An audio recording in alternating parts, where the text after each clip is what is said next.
The only reason we have so many people doing so well, the only reason is because of the civil rights movement and its child, affirmative action. Without affirmative action, we would never have been able to integrate racist, historically white institutions in American society. And to me, the first fundamental question that we have to address is how to protect, preserve, and expand affirmative action.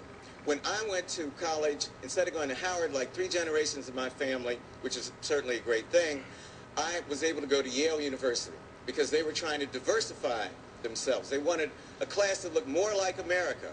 They let in women for the first time. They let in black people for the first time. Class of 68 at Yale had 18 black kids. My class, the class of 73, had 96 black kids. You know, I was lucky enough to get a fellowship to go to England after I graduated. It's called the Mellon Fellowship. My daddy called it the Watermelon Fellowship because I was the first black person to get it. So,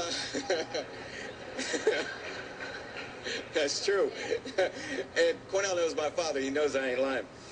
And then I taught at Yale for 9 years. I taught at Cornell for 5 years. I taught at Duke for 1 long, painful year. And then, I ain't lying. I don't even like the airplane to fly over North Carolina.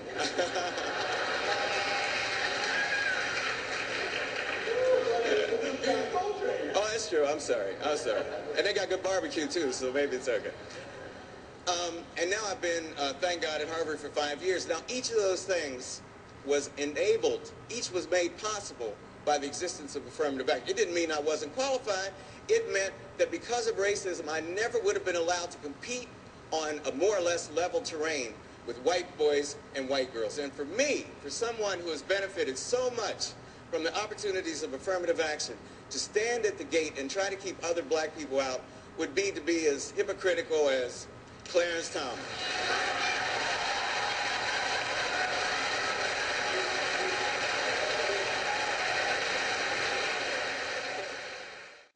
And we in the Academy have to know that our people, those of us who practice African American studies, have to know that our people are under assault.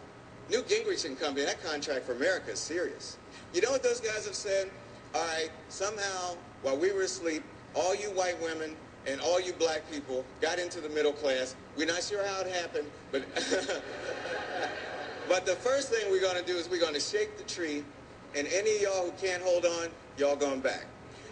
And the second thing, we're going to set up barriers so that no more of you all can get in here.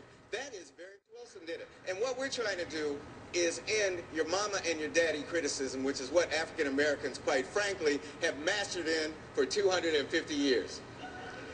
We're also trying to end what we used to call the one nigger syndrome. You know, this place ain't big enough for more than one of us.